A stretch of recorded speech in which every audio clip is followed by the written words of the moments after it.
What is going on, alpha males? Today, an episode on offensive and defensive driving. Outside the bounds of your normal going to the grocery store kind of driving. That's what we're going to talk about today on Alpha Male Podcast.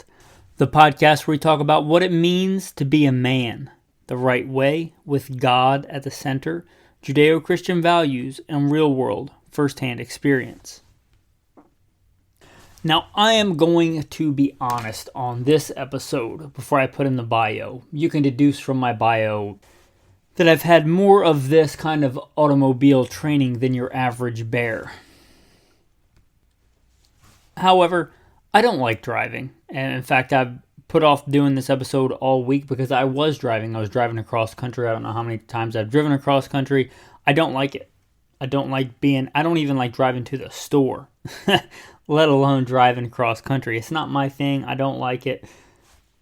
Just like if I could press a button and not have a massive loss of life, but if there was some like big button that I could press to get rid of computers, I would. If I could get rid of automobiles, I would. Again, I wouldn't do that because it would probably cause a massive loss of life and I wouldn't want to be a murderer. But if theoretically that could happen and a bunch of people wouldn't die because there was no food at the grocery stores because trucks bring them there, I'm not a big fan. I would much rather walk or run or be on a horse or almost a bicycle, almost anything, that rather than being in a car, a mobile box, sitting down comfortably. Not my thing. That said, I have, again, probably more of this kind of driving than the average person, the average civilian. So I should share that with you. Because all the things that I've been given, they're blessings that are meant to be shared. So that's what I'm doing here today. I'm going to plug in the bio, and then we'll get into some alpha male driving. First and foremost, I am a servant of God, preacher, a fisher of men. God is number one in my life, and everything that I do in this podcast is no different, and I don't apologize for that. A little bit about me in the background. I grew up, I guess what you would consider a heathen. Didn't grow up a Christian, but I grew up in the southeastern United States, what most would consider very poor. Hunting and fishing and shooting. Joined the Marine Corps at 17, did a couple of combat tours in Iraq. After my combat tours in Iraq, I was an urban warfare instructor for the United States Marine Corps under Mojave Viper. I also served in law enforcement for several years in LAPD. I worked patrol assignments and more specialized assignments, where by God's grace, He got me through some nasty places in this world, war zones, and some of the nastiest streets in the country. Not because I am better, because God chose to have mercy on me and had a purpose for me, and I'm thankful for that. After my time in law enforcement, I was a private contractor for federal government, for a 3-letter government agency I won't specify, doing private contracting work. I'm very much involved in guns and gunfighting. I also served in the U.S. Army, both full-time and part-time National Guard. I should say my primary MOS is in both branches of the military or infantry, as of one sort or another. Specialized infantry in the Marine Corps and an MOS that no longer exists. I started competition shooting even before I joined the Marine Corps at 17. I won my first gold medal even before I joined the Marine Corps at 17. I've been blessed by God with the talents He's given me to win more shooting competitions than I can remember. I've won most of my competitions in rifle and pistol, but I've also competed in archery and shotgun and even muzzleloader, knife throwing, hatchet throwing. I've competed in all that. I've also been a professional big game hunter and guide. Like I said, I grew up hunting and fishing and shooting.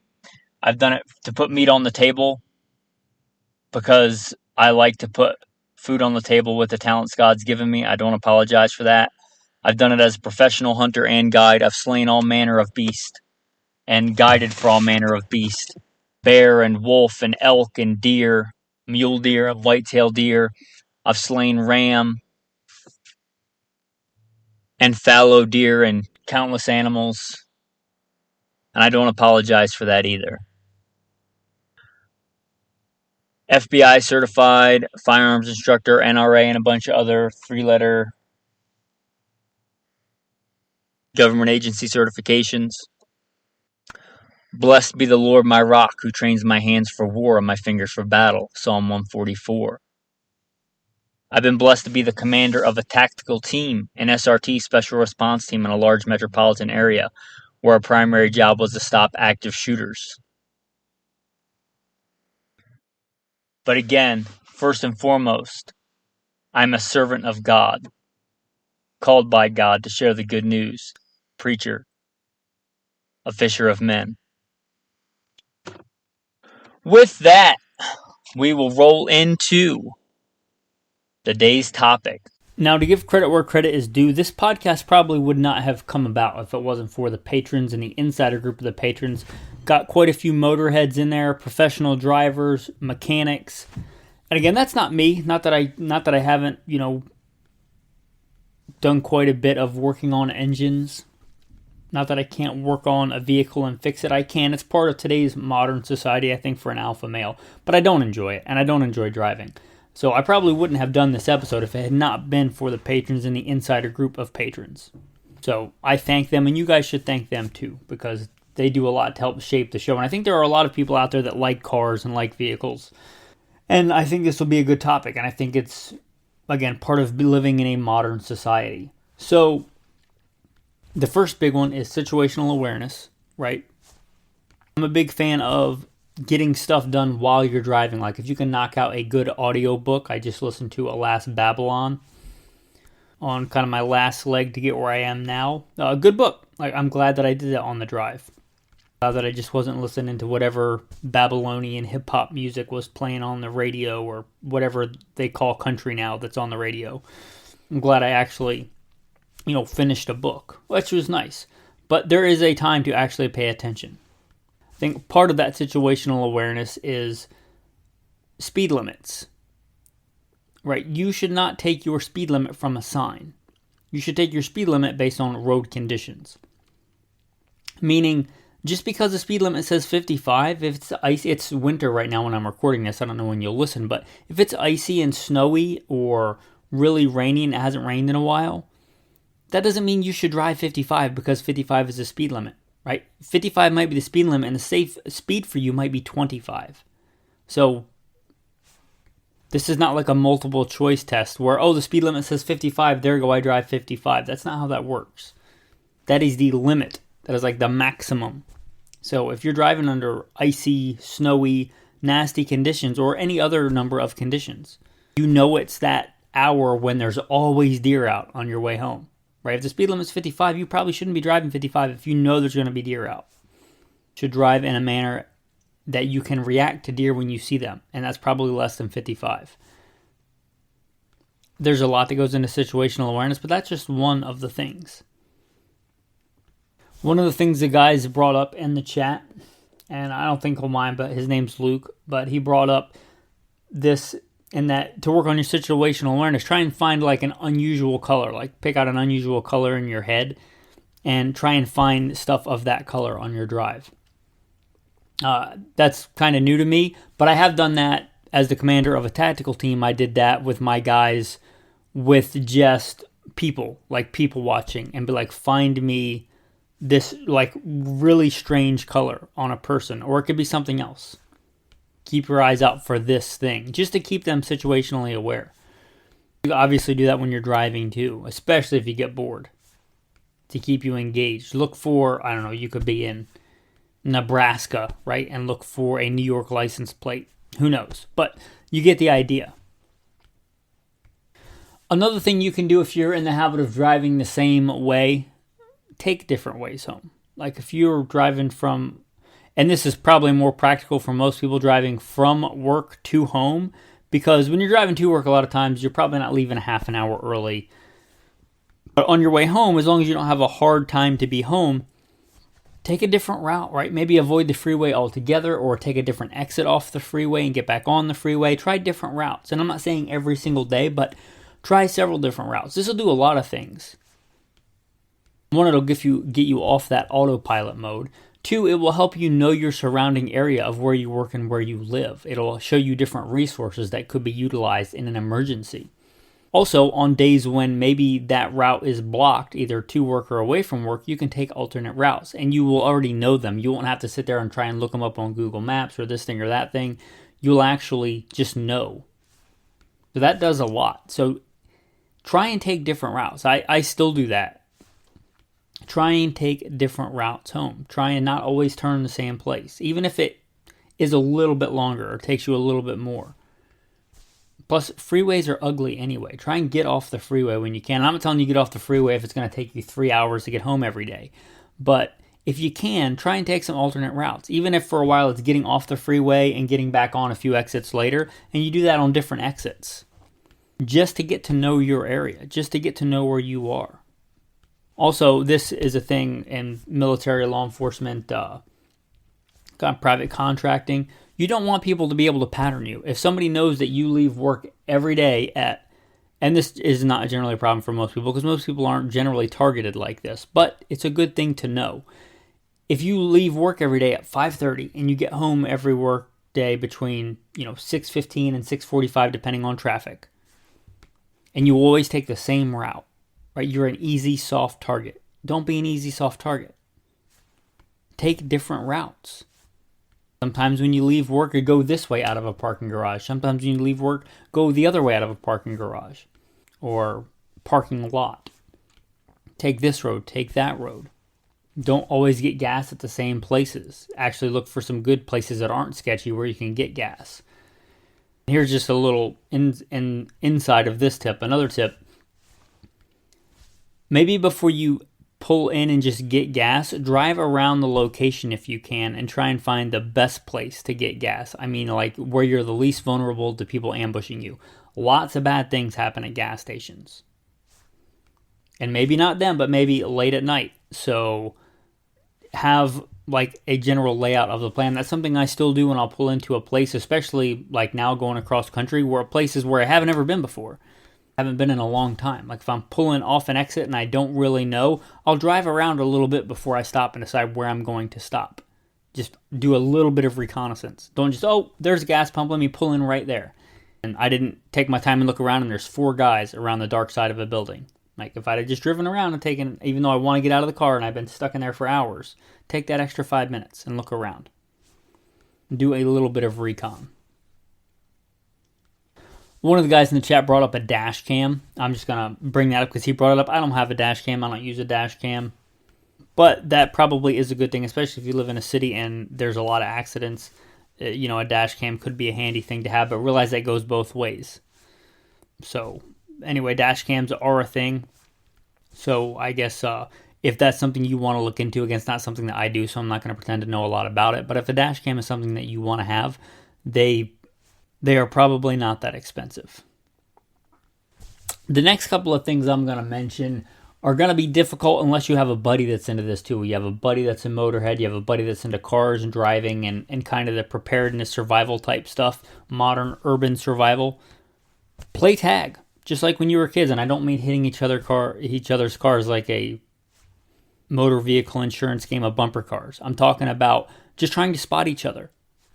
Sit down with a map, or Google Maps, or if you know the area well enough, just say, all right, we're staying east of Main Street and inside the city limits if it's a small town. And just have a rule that you can't stop and see who spots the other one first. The first one to take a picture of the other person's car wins. It's like tag. This will help you think and find people. If I didn't mention in the bio, because it was a pre-recorded bio, I don't like to talk about myself that long every time, but I did fugitive recovery, as you might imagine. That's manhunting, to put it in non-politically correct terms. That's what I did. I hunted men. I hunted fugitives. Many times those people will have vehicles associated with them, either just the plates or the make and the model. Hunting for a certain vehicle. This is something you can do as a civilian. Again, you're going to need a buddy for this. Or even without his knowledge, you're not doing anything nefarious. If you know a couple of people in a couple of different cars that they drive, on a day when you know they're not going to be at a certain place, like when they're not going to be at work, they're not going to be at home, they're out and about doing something, maybe try and find their car. You know they're going to be okay with it. They're like your best bud or a good friend. They're not going to care. Try and find their car, especially if it's a small town, a small city. And you can do this with your buddies. You can be doing it at the same time. First one to take a picture of the other one's car wins. This will also make you think about how you're driving. Like, obviously, probably don't take the main street. Obviously, look before you turn down a street.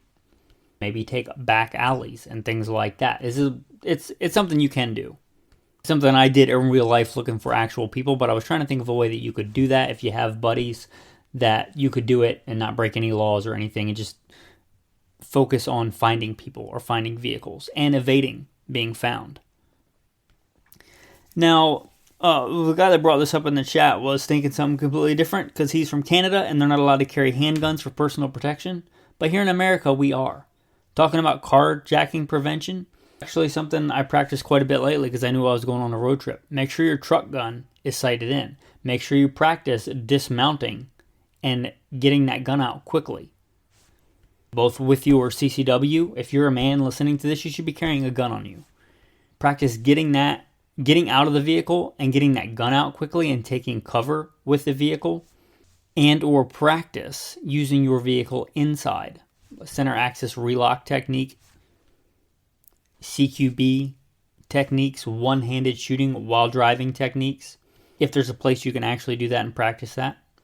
If not, maybe there's a place you can do it with blue guns safely. Also, cover and concealment with a vehicle. Most of the vehicle is going to be concealment, but most, even handgun rounds, which are not super powerful, are going to pass through most of a vehicle. So knowing what parts of a vehicle are actually cover, like the wheels, like the metal wheels, like the engine block to some degree. And don't assume that the entire section under the hood is the engine block. It is not. The engine block is much smaller than that. And the A pillar, B pillar. Knowing where those are usually pretty strong because they have to withstand a rollover. So they're not really big, but they're really good for stopping bullets. As part of my training, we did a lot of shooting vehicles and just knowing what parts will stop a bullet and what part won't. That's good for both ends, right? That's good for you being the shooter or being the one being shot at. And a lot of times those go together simultaneously. You're going to have to be shooting out of your vehicle and or into somebody else's vehicle to hit a bad guy trying to kill you. Or they're going to be shooting at you through a vehicle, either out of their vehicle or into your vehicle, or both. This is not paintball. This is not airsoft, right? Bullets go through things. They go through a lot of things. Knowing what they will and will not go through is a big deal, and knowing what to actually take cover behind, not just concealment behind. That is a big deal. Maybe that's something I should do an entire episode on Gunfighter life, on like vehicles and covering concealment with vehicles, and how, different kinds of glass, like windshield glass, deflects bullets. So if you're shooting at somebody behind a windshield, where you want to aim, and if you're shooting out of a windshield, how you want to aim, all that kind of stuff. Shooting over the hood or the trunk of a vehicle and all that kind of stuff probably should be its own episode on Gunfighter life. But for this episode, for carjacking, practice shooting both from inside your vehicle, shooting out of your vehicle, getting out of your vehicle and being armed quickly, exiting the vehicle quickly, and getting your gun out. All those kind of basic modern urban shooting skills. You also might want to practice urban prone, shooting underneath the vehicle. If you have a way to do it, like an older vehicle, practice skipping bullets off of pavement under a vehicle. But that's probably outside the scope of what a lot of people are going to do. But if you can do it, it's a good skill to have, if you can do it safely. But carjacking, if you're well armed and it's an actual carjacking where they're trying to kill you, 2 to the chest, 1 to the head is a good anti-carjacking drill. If you live somewhere where you've been effectively neutered as far as being armed goes, figure it out. Figure something else out. Figure out another good way to evade carjacking. They're likely going to do it when you can't just drive away, right? That would be silly. They're probably going to do it somewhere where you're pinned in. So anyway, just carjacking and anti-carjacking. Carjacking is a real thing. Your big one for that is an ounce of prevention is worth a pound of cure. Just don't be in a city. Cities are bad. Carjackings happen a lot in cities. This is a tip from one of the patrons. He says, have a trailer hitch. He's assuming you're driving a truck. I drive a truck. I assume you're driving a truck or an SUV, but a lot of people drive cars. But having a trailer hitch on the back of your vehicle, extra protection for if you back into something or somebody rear ends you, that's not a bad tip. Also, it's really easy to pull out or pull somebody else out. I generally carry a tow rope, not just for me, but for other people, but like a tow rope and a come along if you don't have a winch. But having that hitch on the back is really handy for a lot of things.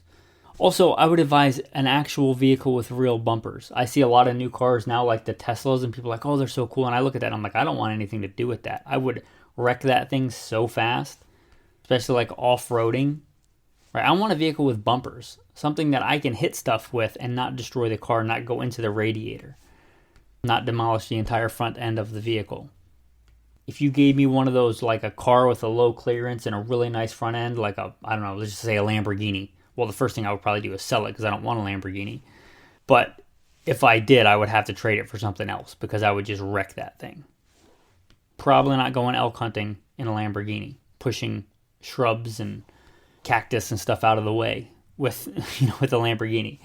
But you probably have whatever vehicle you have, but I would suggest getting a vehicle with bumpers, not just one of these new cars that just has like the plastic thing in the front.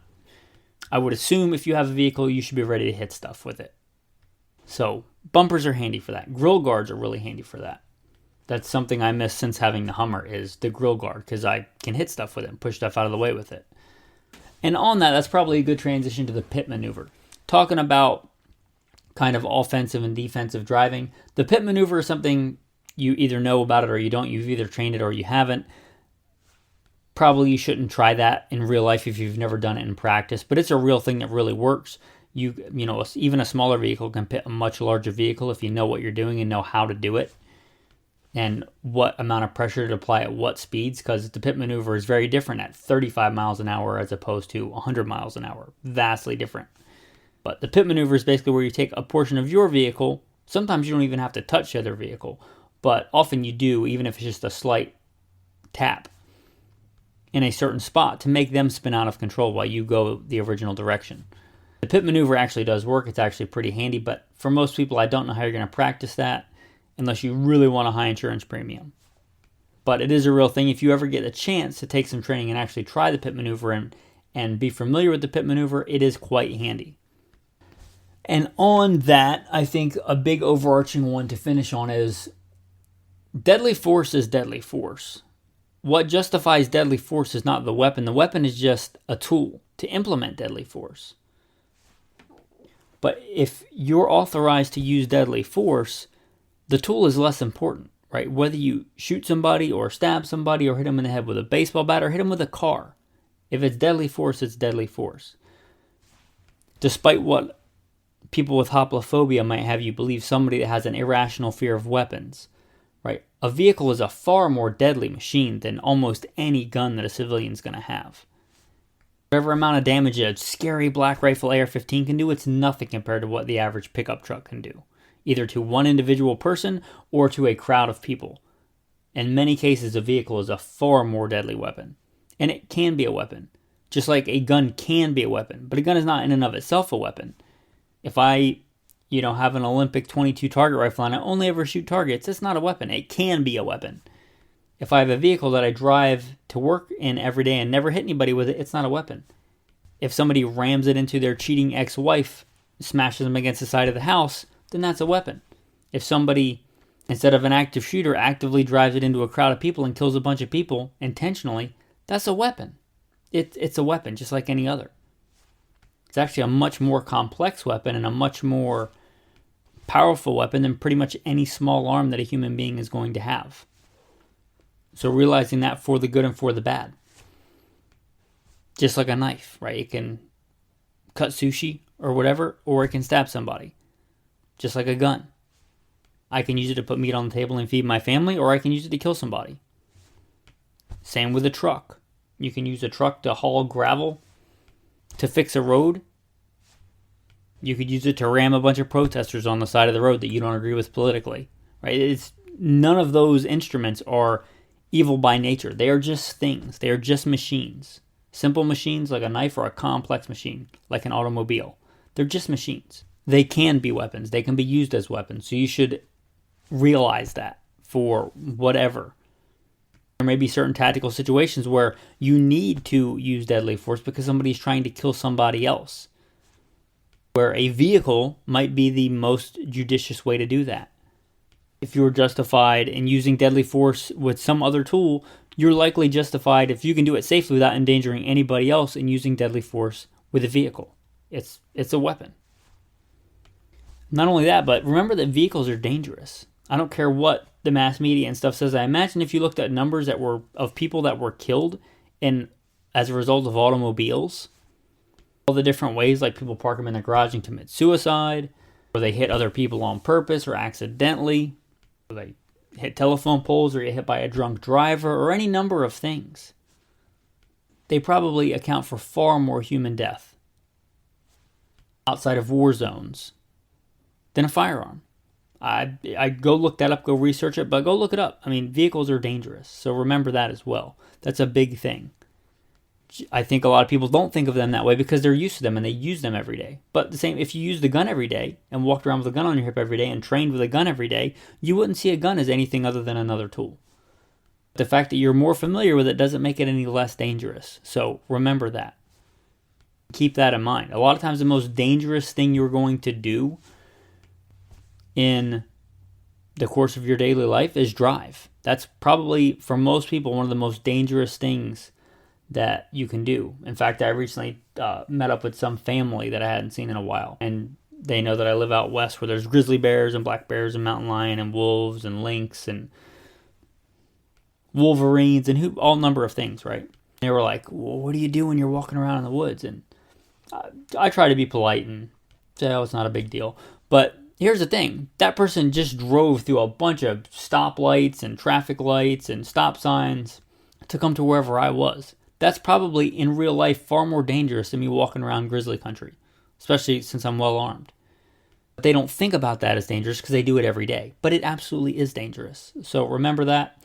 Also, on that note, make sure you have a good medical kit in your vehicle, emergency medicine, tourniquet, pressure bandage, some kind of good medical kit.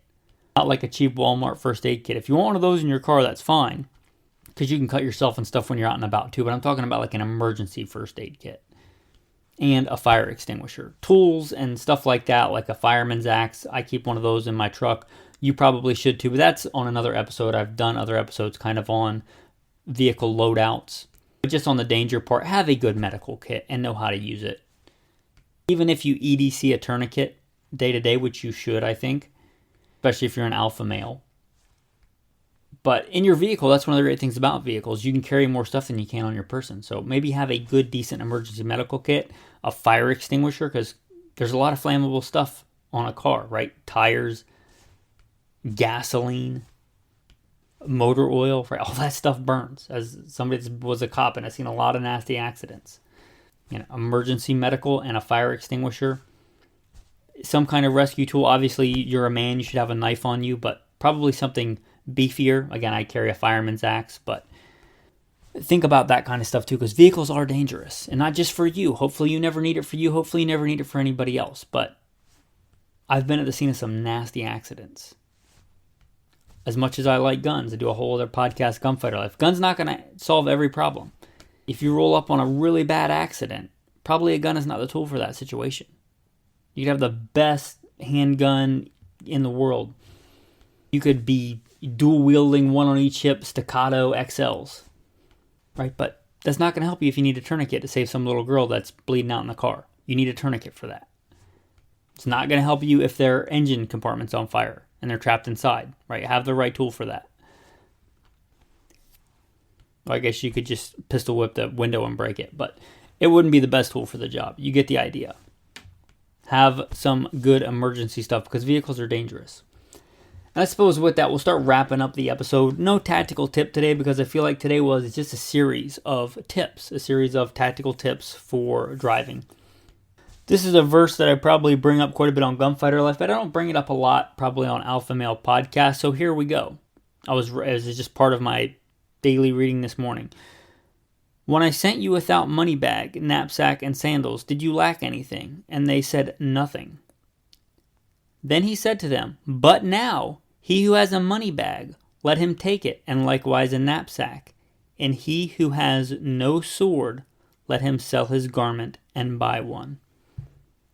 Now, obviously, on Gunfighter Life, and as a kind of a man who's been blessed to be a professional gunfighter most of his adult life, we often zero in on the sword. But he says to have other stuff too, right? Have different things for different situations.